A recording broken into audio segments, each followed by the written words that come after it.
Hello. What I have in mind is to work with the extensors of the back, which could go into back extension, but not necessarily. Just like to even out the tension between being pulled forwards with rounded shoulders and being pulled backwards.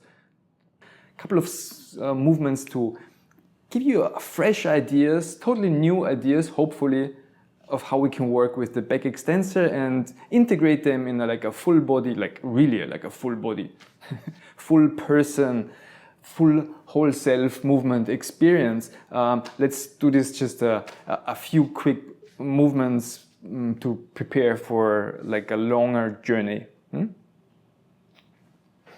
Please come to lie onto your front side.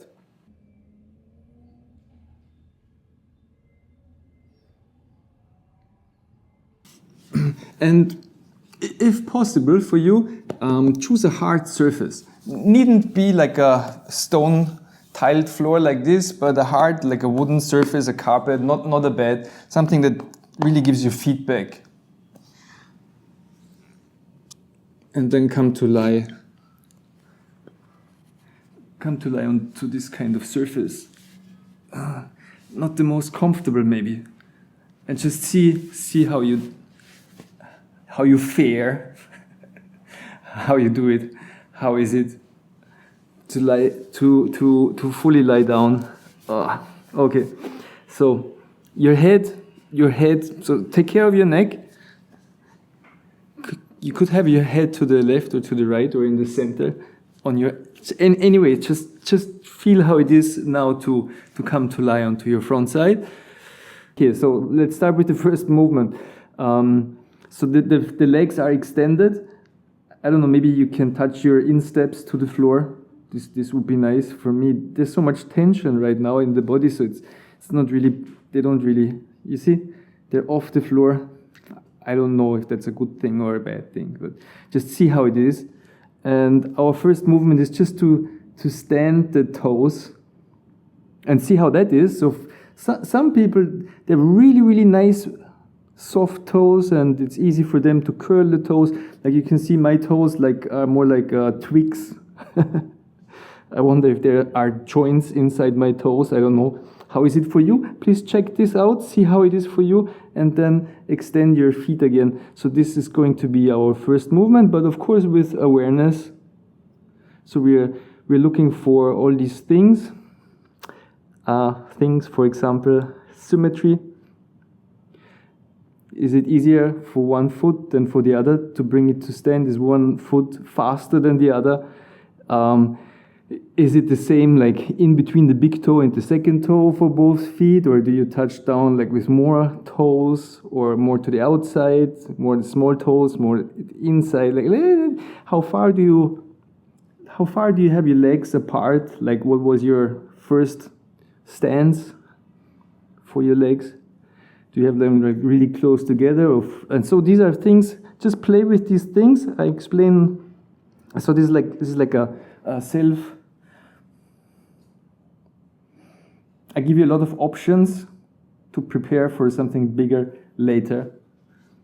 So have your head to the left. Please turn your head to the left and rest your right leg and just bring your left foot to stand and extend your left foot. So it's just the left foot. So we look at the feet separately because maybe two at once is too much. So see how that.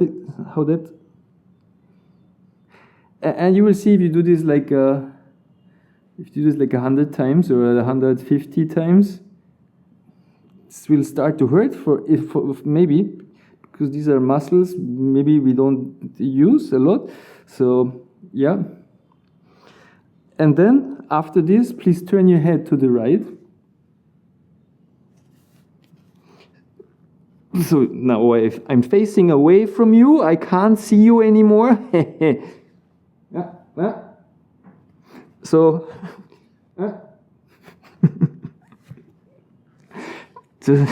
and do the same thing with your right foot. Just extend and stand your right foot.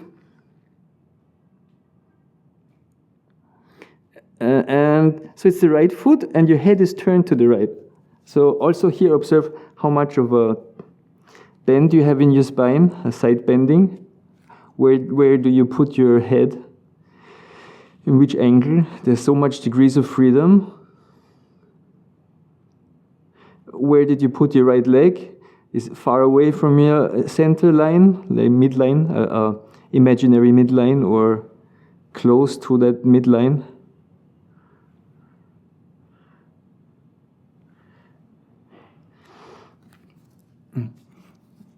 And then, as always, take a rest whenever you need, but then put your hands on top of each other and your forehead on top of your hands, and we come back to the first movement of standing both feet on their toes, and see if they are more likely to go together.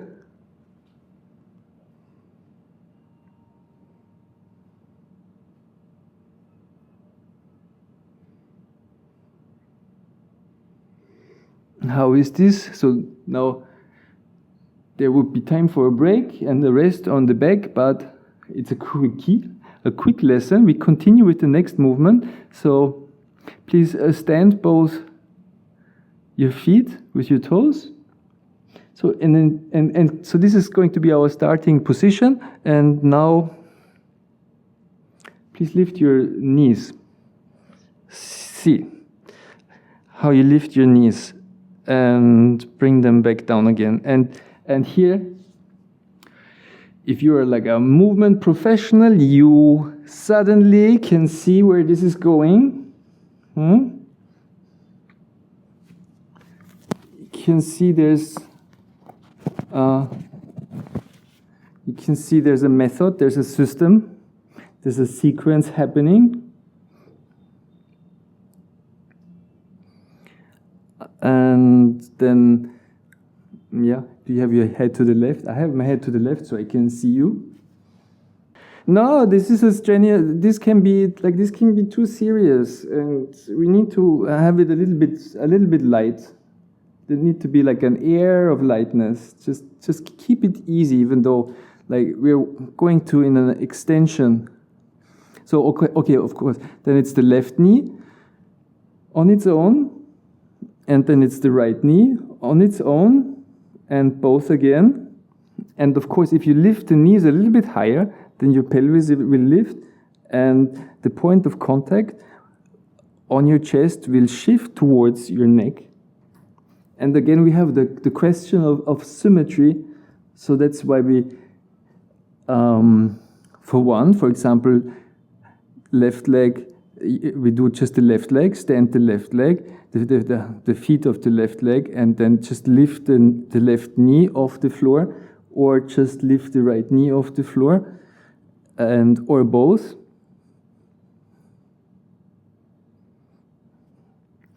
Or to exaggerate a little bit and make it more easy to feel the differences, please, yeah, just lie on your belly and stand both your feet, the toes of your feet, and move your right foot to the right. So you slide your right foot outwards to the right and slide it back inwards. Slide it outwards, slide it back inwards with the head to the left. Or do the same thing with your left foot. Slide the left foot outwards and inwards.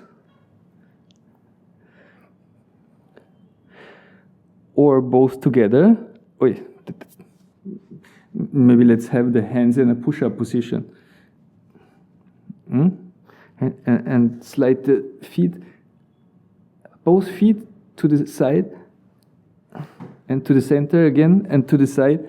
So you can have your head to the left or to the right, and see, here is where things start to be complicated, and here this will start to change your whole body organization. This will change the tension, your habitual tension patterns in your back.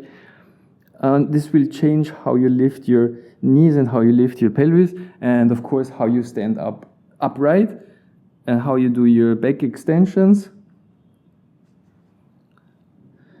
And just to give you a preview, the lesson will continue by by having one arm long on the floor and one foot standing and pushing with the feet through the body up to the hand.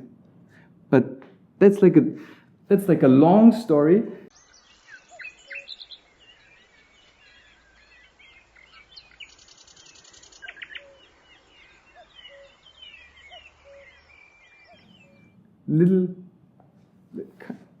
Come to lie onto your back. Come to lie onto your back. So you have a couple of movements to play with. Memorize those movements. Try to get familiar with those movements to make them your own. Until you're fluent with these movements, and then we can continue with this lesson, because this lesson I think it's almost too big to teach on video. I wouldn't know how to structure it, or we need a series just for this back extensor lesson. See how you're lying now on your back? Okay. Okay, and then little by little come up more to sit. To sit, just feel how you sit. Feel how your back extensors are working. Maybe we should use a flexion, like some flexion movements to counter the extension, just to balance. You see, it's a big lesson, isn't it? So, thank you so much for watching. Also try it how it is in standing. Until I see you again, take good care of yourself and see you in the next video.